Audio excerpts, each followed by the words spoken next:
Arriving in Australia from Athens in 1970, Ange Postecoglou settled into the new country very well. He started school at the same time as his Australian classmates and was lucky to live with his family in Paran, a suburb of Melbourne which already housed many Greeks. He experienced no racial taunts or jibes and felt very much at home with the new life that his parents had created for him. Young Ange was soon out on the streets kicking a ball with all the neighbourhood boys. He was already passionate about sport and directed much of his energies towards it. Fostered by his father's love of the game and joining him each week, Sundays at South Melbourne became like a social event for father and son. From Paran State School he moved to Paran High School and then went on to complete 2 years of an economics and accounting degree at Monash University. Already an active member of South Melbourne Hellas soccer team, he began to find that his sport was conflicting with his studies. So he chose a career in soccer and gave it all he had. Postecoglou played 193 games from 1984 to 1993 for South Melbourne in the National Soccer League, and in his international playing career represented Australia on 4 occasions between 1986 and 1988. Today, Ange is the head coach for A-League club Melbourne Victory, where he is on a 3-year contract. He's still every bit as passionate about soccer as he was as a 9-year-old and knows that his extraordinary successes in this country would not have been possible without his parents' huge, life-changing sacrifices.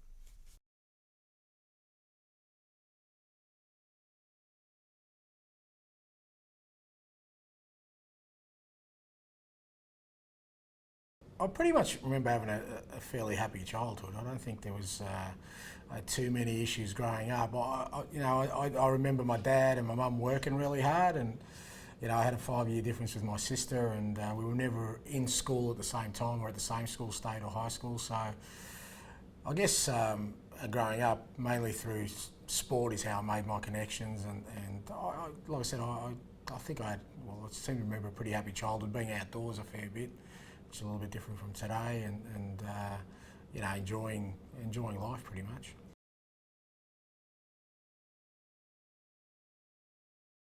I know the initial bit was a little bit difficult because we were probably like a lot of families sharing a house, and that was, when I look back now at the way I've lived my life and seeing kids today, the idea of sharing a house with other families was tough at times, and you didn't have a lot of private space.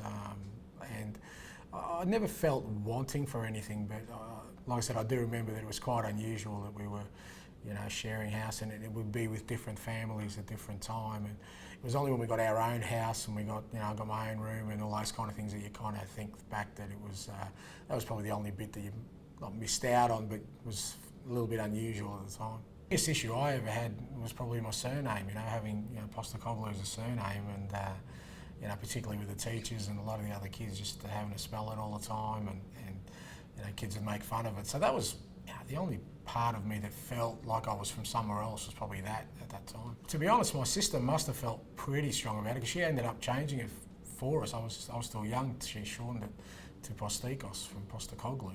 So she probably felt it, and maybe my parents. Like I said, for me, it didn't cause me too much angst. I remember, as I said, it just seemed to be an unusual thing that people would struggle with my surname. Whereas, and there were times I thought, it'd be nice if it was a bit easier.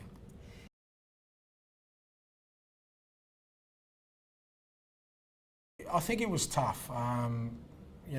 Again, looking back, I can never remember them not working. I can never remember them not struggling one way or another, whether it's financially or emotionally. We were the only, our immediate, well, us four were the only part of our family here. So brothers and sisters, my parents were still in Greece. My mum's parents were still alive at the time. My mum's mum was alive, so they left a lot behind, and there was always, it seemed to be always a struggle, but my dad's, he's got a great sense of humour, and I always remember that when he was in a good mood, it was fantastic. But there were some dark periods too as well. I remember where he really struggled with things, and my mum struggled with things and trying to make the best of a new country. I can imagine it would have been a pretty tough life, particularly initially for them. I keep hearing that, our parents came here for an easier life, but I reckon it was a pretty tough life for my parents. I think most of my parents, I think they come here to give their kids an easier life, not themselves. And he just wanted to make sure that I had every opportunity in life. And I guess it was just the fear of unknown, of not knowing the new culture, the new race. He never had a problem with me, liking footy or doing things that other kids did, but he still wanted me to maintain a pretty strong, Greek cultural background, including going to Greek school and, those kind of things that at the time felt pretty annoying, but right now I'm pretty glad that I went through.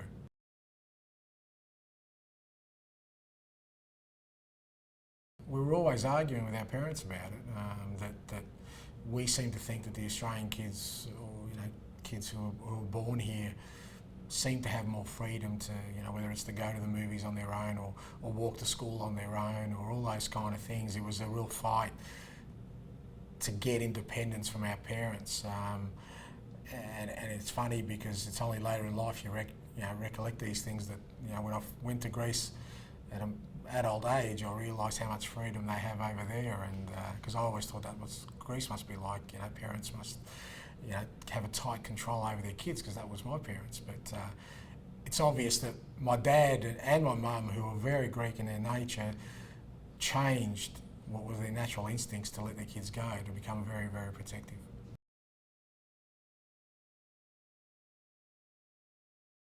It seemed to be that the closest circle of friends were of Greek origin, and I kind of remember, without them telling me, that particularly my dad, kind of coerced me into those friendships. There was a real fear that if I got too many so-called Australian friends, that I might be led astray. My dad was very big on the people that I hung around with. He wanted to know who my friends were, and obviously with my sister as well. She was older, and he was very protective of her, as Greek dads tend to be. But even with me, he was always on at me, and I think it was one of the major reasons he pushed me into soccer from a really young age, because I remember I was 9 or 10 years old.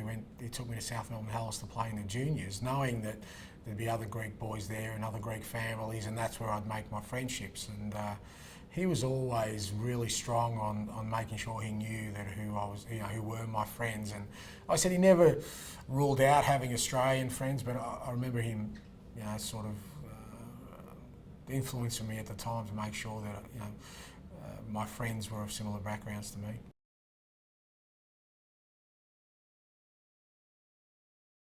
There's not one moment, but there's a constant drive every day. It drives me till this day, that every day I'm trying to prove myself and get better, and every day I'm trying to succeed. And I don't know who I'm trying to prove it to, because I think in terms of domestic game, I've pretty much accomplished everything you can. But every day I feel like I have to prove something to someone, and maybe it is to my dad. I'm not really sure, because he's never satisfied, it seems, even to this day. But like I said, people often ask me when did I realise I wanted to become this wanted to be my career, and I can't remember the day, because I can't remember a day where it wasn't there.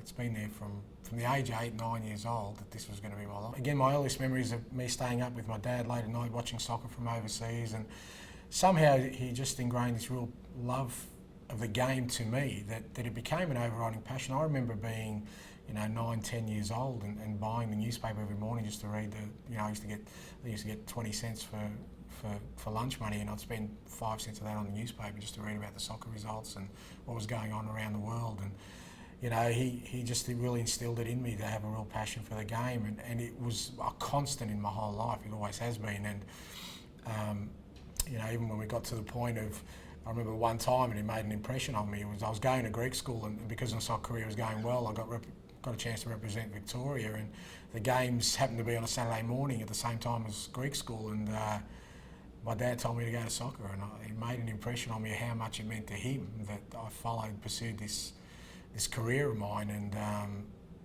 and it's been with me ever since. I think anyone you talk to today will tell you that sometimes it's become a bit of an obsession. I knew it was really important to make my parents proud, particularly my dad. like any son, you want to make your father proud, and it's been a constant source of me striving to prove myself to him. I mean, he's still, his health's ailing now, but he's still the only one that I can get sensitive about if there's criticism, and he still does criticise me as dads do, and that's the only one that hurts me still. In my job at current time, I get 20,000 people telling me I'm doing something wrong. It won't affect me, but if my dad says I have, then so I guess it's still in me today, and it's been a big driving force in my life, to make my parents proud. Because like I said, I kind of remember, I think people fall into the trap of saying people come here for a better life, and I see it today with other nationalities that come here, and I don't think it's been a better life for my parents. I think they've provided a better life for me. So if I can somehow get something out of my life to make them proud, I feel like I'm paying back something.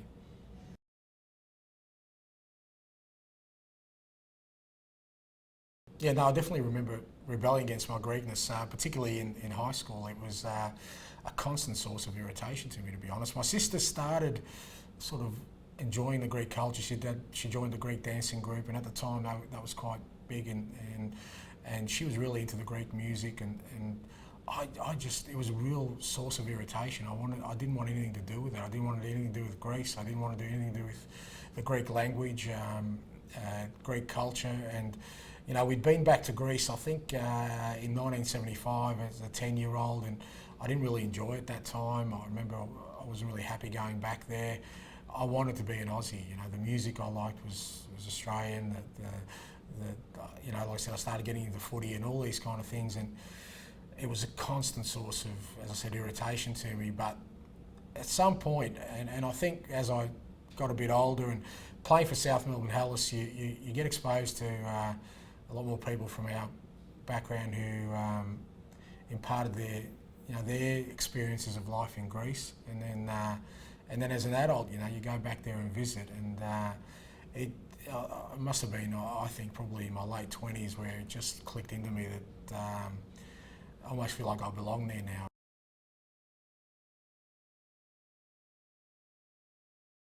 I've had an absolutely extraordinary life.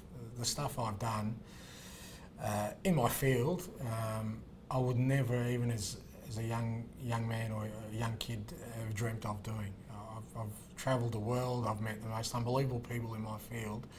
That, like I said, if I had a wish list, I wouldn't have written those things down because they were just unbelievable, and all because of my parents in this country. Because, I don't know if we'd stayed in Greece, with a code, our sport is such a passion. Would I have been able to reach the top? I'm not really sure, which would have meant maybe a different life for me. Maybe not. As you said, sliding doors, you never know. And this country provided me with that opportunity, and my parents for supporting me all that way, because it wasn't, as I said, I remember their constant struggle, and it's a constant driver for me. But I'm very, very fortunate, and my friends I tell my friends tell me I haven't worked a day in my life, and I haven't had a real job. I've just been doing what I'm passionate about till the age of 47, and hopefully it continues.